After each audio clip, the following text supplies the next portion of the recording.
राधे राधे दोस्तों, आप सभी का स्वागत है आज की इस वीडियो में। आज की इस वीडियो में हम देखेंगे कि कलश स्थापना कैसे की जाती है। साथ ही कलश स्थापना करने के लिए सभी तरीके मैं आपको बताऊंगी। तो हमें सबसे पहले अष्टदल कमल बनाना होता है। आप चाहे यहाँ कलर वाले भी चावल यूज कर सकते हैं, प्रयोग में कर सकते हैं। मैंने यहाँ सफ़ेद चावल लिए हैं, अष्टदल कमल बना लेंगे। आप इस तरह से बनाना सीख लें और बना लें। और कलश स्थापना करने के लिए आपको चाहिए होता है मिट्टी का कलश या फिर पीतल या तांबे का कलश। तो इस प्रकार से हमें कलश के लिए अष्टदल कमल बनाना है। आपको जैसा भी आता हो आप वैसा रख सकते हैं, नहीं तो सिंपल साधारण सा भी आप बना सकते हैं। तो इस प्रकार हमें मिट्टी का कलश लेना है, क्योंकि मिट्टी का कलश स्थापित करना बहुत ही शुभ माना जाता है। तो आप इस तरह से मिट्टी का कलश ले लें, और हो सके तो आप मिट्टी का ही लें। आप यहाँ पर पीतल का भी ले सकते हैं या फिर आप तांबे का भी ले सकते हैं। और जब हम नवरात्रि में पूजा करते हैं, गर्मी की जो पूजा करते हैं, उसमें हमें मिट्टी के ही कलश की स्थापना करनी चाहिए, क्योंकि मिट्टी शुद्ध मानी जाती है। तो हम कलश को हम इस तरह से खाली नहीं छोड़ेंगे। तो सबसे पहले हम गणेश जी का ध्यान करते हुए स्वास्तिक बना लेंगे। और आप यहाँ पर स्वास्तिक कुमकुम से ही बना सकते हैं, सफ़ेद चंदन से बना सकते हैं, पीले चंदन से बना सकते हैं। वो आप अपने हिसाब से देख लें कि किस तरह से बनाना है। आप सबसे पहले इस तरह से स्वास्तिक बना लें और गणेश जी का ध्यान करते हुए, क्योंकि गणेश जी ही हैं जो सभी कार्यों को निर्विघ्न संपन्न करते हैं। तो इस तरह से ध्यान करते हुए कलश की स्थापना कर लेंगे, कलश को सजा लेंगे इस तरह से। और स्वास्तिक हमें बनाना जरूर से चाहिए। और कंठ में हमें सबसे पहले ऊपर की तरफ मोली बांधनी है, कलावा इसे बोलते हैं, तो रक्षा सूत्र भी बोलते हैं। इस तरह से आप बांध लें, क्योंकि कंठ को हमें खाली नहीं छोड़ना है। तो इस तरह से हमें 5 बार या 3 बार इस तरह से लपेट करके कलश में मोली बांध देंगे। आप चाहें तो यहाँ पर फूल भी, माला जो आती है, आप वो भी बांध सकते हैं। तो मैंने यहाँ पर फूल की माला भी बांध दी। आप बिना फूल की माला बांधे भी आप कलावा बांध कर भी कलश की स्थापना कर सकते हैं। तो जब भी हम कलश की स्थापना करते हैं, जिसकी भी हम पूजा करते हैं, उसे हम माता का नाम लेते हुए, ध्यान करते हुए कर लेंगे। तो सबसे पहले हम यहाँ पर शुद्ध जल भर लेंगे। आप जल को कंठ तक भरना है आपको, तो ध्यान रहे कंठ से ऊपर ना भरें, क्योंकि फिर गिरने की शंका रहती है। तो आप कंठ तक ही पानी भर लें, जल भर लें। उसके बाद हम इसमें गंगा जल डालेंगे। थोड़ी सी ही डालनी है, ज़्यादा नहीं डालनी है।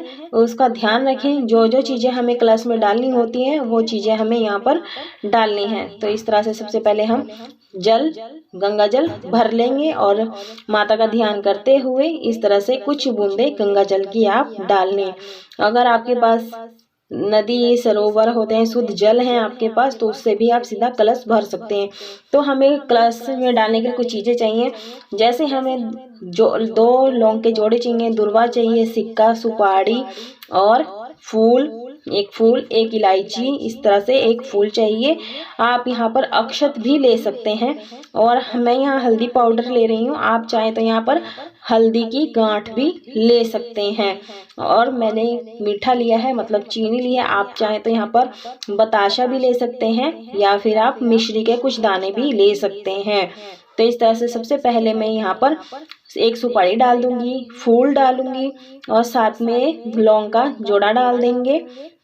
आप यहाँ पर लौंग का जोड़ा डाल दें, एक इलायची डाल दें, एक सिक्का डाल दें और दुर्वा डाल दें। जो कलश में चीज़ें डाली जाती हैं वो सब हम इसी कलश में डाल देंगे, और कुछ हल्दी पाउडर डाल देंगे। आप यहाँ पर गांठ जरूर से डालें, अगर गांठ नहीं है तो डाल सकते हैं। आप यहाँ पर बताशे भी डाल सकते हैं, मैं यहाँ चीनी डाल रही हूँ। चीनी इस तरह से हमारे जो कलश में जो जरूरी चीज़ें होती हैं डाली जाती हैं वो ज़रूर से डालें। और जल को सुगंधित करने के लिए आप यहाँ पर इत्र भी डाल सकते हैं और गुलाब जल भी डाल सकते हैं। तो मैं यहाँ गुलाब जल के कुछ ड्रॉप्स डाल दूंगी, ताकि हमारा जो कलश है सुगंधित बना रहे। और हमें चाहिए कुछ पत्ते, आम के पत्ते, आप यहाँ चाहे तो अशोक के पत्ते भी ले सकते हैं। संख्या में आप 5, 7, 9, 11 ले सकते हैं। और इस तरह से हम चंदन से, रोली, कुमकुम से तिलक कर लेंगे।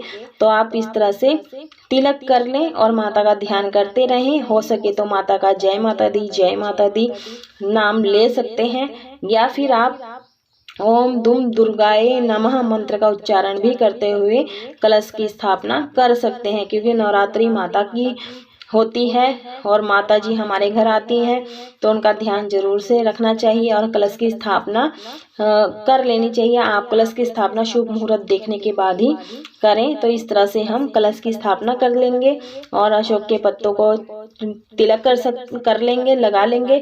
आप चाहे तो यहाँ पर बंच भी ले सकते हैं, यानी आप ये जो आम के पत्ते मैंने ये अलग अलग लिए हैं, आप चाहे तो डंडी के साथ ही जुड़े हुए भी आप ले सकते हैं। लेकिन ये देख लें पत्ते फटे छेद वाले नहीं होने चाहिए, साबुत होने चाहिए, और ये कोमल पत्ते नहीं होने चाहिए, हार्ड वाले पत्ते लेने हैं आपको, क्योंकि नवरात्रि में 9 दिन हमें ये कलश रखना होता है, हमें हटाना नहीं होता।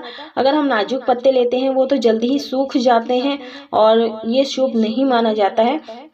और 9 दिन तक ये जो टाइट पत्ते हैं डार्क वाले, ये 9 दिन तक अच्छे से चल जाते हैं। तो आप डार्क वाले ही पत्ते लें और लंबे पत्ते लें। तो इस तरह से हम सभी को संगीन कर और कलश में डाल देंगे। आप यहाँ पर लगा लें, कलश को अच्छे से सजा लें और रख लें। बड़े छोटे जैसे भी आपको पत्ते मिले हैं वो सबको सेट कर लें, और रखने के बाद उनका मुख पर हमें इस तरह से सराही में चावल ले लेंगे, साबुत चावल, इसे हम कलश के ऊपर रख देंगे। इसे हम पूर्ण पात्र कहते हैं, यानी पूर्ण पात्र हो गया। इस तरह से आप चाहे तो यहाँ पर ये सराही भी नहीं रख सकते, तो आप यहाँ पर डायरेक्ट नारियल को इस तरह से रख सकते हैं कलावा में लपेट करके। तो ये हम इस तरह से रखेंगे और ये हमारा पूर्ण पात्र तैयार हो जाएगा। तो मैंने अष्टदल बना लिया है, अष्टदल पर हम यहाँ पर रख देंगे। जब हम किसी देव की पूजा करते हैं तो हम यहाँ पर दीप कलश की स्थापना करते हैं, पर हम नवरात्रि में माता की पूजा कर रहे हैं तो हमें दीप कलश की स्थापना नहीं करनी है, हमें श्री कलश की स्थापना करनी है। तो हम यहाँ पर दीप कलश को हटा देंगे। हम इस तरह से नारियल को लपेट कर ही हम रखेंगे। तो जो नारियल का मुख है उसे अपने पूजा करते हैं उसकी तरफ होना चाहिए, जो मतलब इसका जो मुख होता है, जो पेड़ से नारियल लटकता है तो उसका मुख ऊपर की साइड होता है, तो हमें भी ये मुख अपनी तरफ से ही रखना है। तो आप चाहे इसकी चोटी अंदर कर सकते हैं या फिर ऊपर की साइड कर सकते हैं। जो ये मुख है ये हमें अपनी तरफ ही रखना है। तो इस तरह से मैं चुनरी लपेट दी हूँ, आप चाहें तो कलावा भी लपेट सकते हैं। और दीप कलश को हम हटा देंगे क्योंकि हमें यहाँ श्री कलश की स्थापना करनी है। तो ये हम दीपक हटा देंगे क्योंकि हमें यहाँ पर नहीं रखना है माता की कलश में। तो मैं यहाँ पर पूर्ण पात्र के ऊपर चुनरी लपेट करके मैं कलश की स्थापना कर रही हूँ।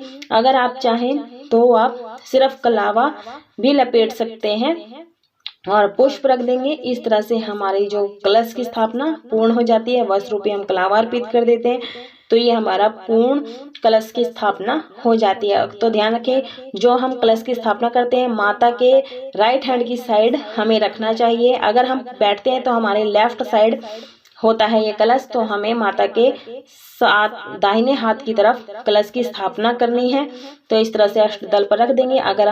अगर हमारी वीडियो जरा सा भी पसंद आई हो तो वीडियो को लाइक शेयर जरूर कीजिए, और चैनल पर पहली बार आए हैं तो सब्सक्राइब कर लीजिए ताकि आने वाली हर नोटिफिकेशन आप सभी को सबसे पहले मिल सके। तो इस प्रकार हम कलश की पूजा कर लेंगे जिस तरह से हमें पूजा करनी है नवरात्रि में। तो इस तरह से हम कुमकुम से, चंदन से तिलक कर देंगे, कुछ अक्षत अर्पित कर देंगे।